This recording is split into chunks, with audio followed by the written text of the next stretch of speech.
Fuck is you talking about? Welcome back, and it's like that. Another episode of Survival Time. I'm your host with the motherfucking most corny cash, bitch ass nigga. Listen, we finna get into another episode, and we finna get into my nigga Krazy D. I don't know this nigga, but shit, he fuck with Monster Cody. He from Trey Gangsters. He's an Trey Gangster. We finna see what's up with this nigga. Let's see how he living. Welcome back to another episode of Warren Cali.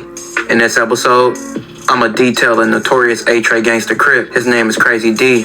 Now the Trey Gangster Crips are one of the most known Crip gangs in LA and across the country, having several chapters and branches all throughout the United States.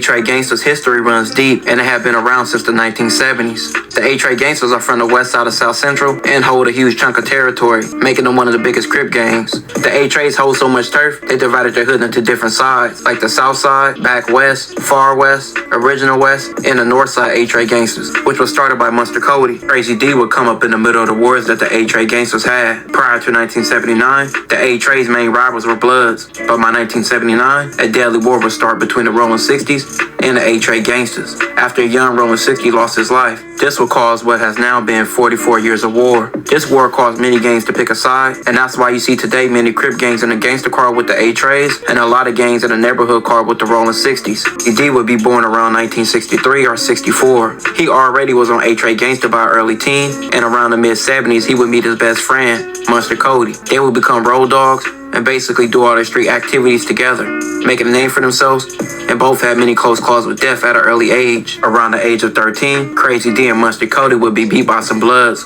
off a mistaken identity, leaving them almost dead. With them living such a fast life, These niggas got beat damn near to death at 13, bro. This is what I'm saying about like motherfuckers and kids, and like people need to start understanding also why we need to be more directional and more like correcting of like how we raising our children. It's a village. We are part of the village. This is the part of the village that people talk about. So when we doing this to our children, this ain't just my child, this ain't just your child, it's our child. Like at the end of the day, an Italian man said this one time. He said the duty of a father is to realize he's a father of all, because he's a father of all children. You are responsible for all children. You are responsible for the lives of all children. Why? Because at that point you have to now realize with your own eyes and mind and insight that that could be your child out there in that moment. That could be your little brother out there getting knocked out like that. That could be your nephew, anything. Like, I don't be getting this shit. they lost a lot of homies growing up, and several others being shot. Teens, they vowed revenge on anybody in the Trey Gangsters' way. Krazy D and Monster would come up with the idea to start making cliques in the Treys, and many other younger and older members liked the idea, and that's how several cliques of the Treys would start to form by other members. Much of the 70s and the 80s, Krazy D would do several stints in jail for various crimes, the worst being murder, which he later beat the charge. Once him and Monster were both free, they would continue to do hits on their enemies. But with Monster and Krazy D's name ringing so much, they would be pinned to crimes they didn't even do, like a robbery that got Monster 4 years and Krazy D 5, which they would do their time in YA. If you're not familiar with youth authority, it's like gladiator school for young men. Some of the most notorious gangsters and killers in California probably spent.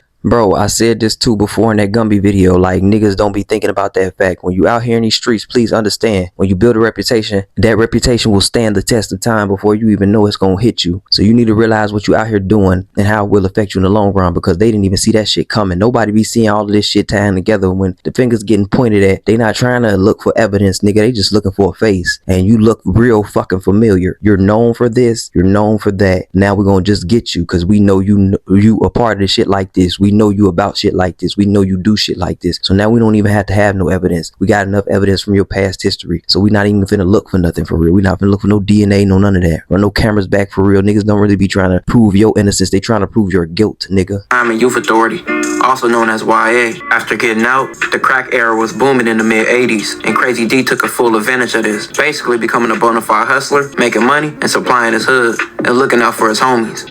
But on May 9th, 1988, everything would change and ruin Krazy D's life. On May 9th, 1988, it was said that Krazy D and other Trey gangsters were involved in a drug deal gone wrong when they were sold flour instead of dope. That night, they went out looking for revenge. Not being able to find the drug dealer that played them, they got the drop on what type of car his sister drove, and they went out looking for her. They spotted the same exact car with two girls in it. Only thing, it turned out to be the wrong car, but they didn't know and killed both girls that were inside that car. It was even said that same day they kidnapped the woman who was supposed to be involved in that drug deal.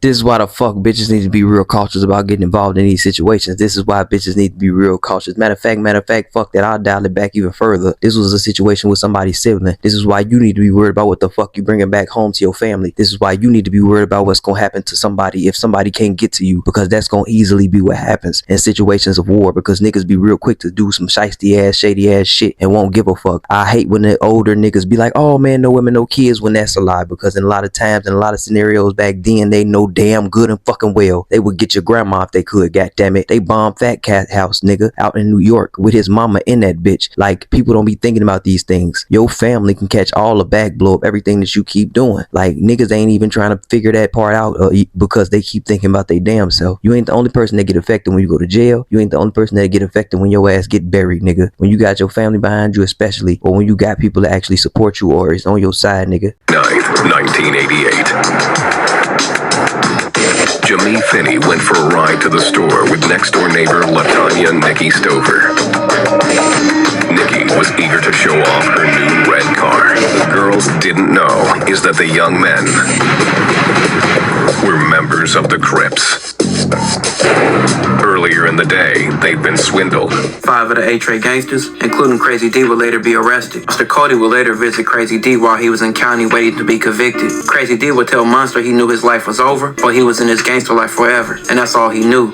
He said he was going to keep it going, even behind the walls. At trial, Krazy D showed no remorse, and was even said to be smiling and smirking the whole time. It was even said that Krazy D was making cold remarks to the victims' families. The last thing Krazy D said was, "Gangsterism continues." Krazy D is now 59 years old, and at Calipatria State Prison doing life without the possibility of Krazy D is now 59 years old, and at Calipatria State Prison doing life without the possibility of parole. I'm finna say this cause fuck this bitch ass nigga. You killed 2 innocent young women and you wanna talk shit like you did something. You killed 2 people that you wasn't even supposed to kill. You ain't even go out for these 2 people. These 2 people had nothing to do with your drug dealer, none of that. So for you to not show remorse or anything and I feel no type of way about what the fuck you did, you fucked up, you idiot. This is what I be talking about, bro. And then niggas wanna hop in the comments and talk that shit. I don't give a fuck. Niggas like this could easily eat a dick for all I care, because I don't even give a fuck if he was like, I don't like, this don't even make no sense. You killed 2 young black women on accident by mistaken identity, you bitch ass nigga, and you gonna sit there and try to say slick shit to their family, nigga, and acting like you can't apologize, nigga, or just show that you was wrong and you fucked up when you shouldn't even been hunting women in the first place, you bitch ass nigga. You went out hunting for a woman with 3 or 4 other niggas. It don't even make, it was 5 of y'all together, but y'all went hunting for a woman with 5 niggas. Y'all some old ass niggas, bro. Y'all, that's what I be talking shit about, motherfuckers who be on that shit, bro, because y'all out here bullying kids and attacking women and doing all this goof ass shit, man, and then acting like that shit don't really matter. It's a part of the world, bitch. That's how you think, bitch. That's how you move, bitch. This is why the fuck we can't protect each other and be trustworthy of each other, because we so busy trying to snake each other out for a fucking reputation which don't even get you paid, you hoe ass nigga. Anyway, motherfucker, let me know what the fuck y'all think. Like and subscribe, do whatever the fuck y'all want to. I'm out. I'm gonna leave this shit in the motherfucking description, bro. This shit just blew the fuck out of me. I'm gone. Peace. Hey, you gotta know your purpose, understand what worth is. These snakes is lurking, observing, trying to close your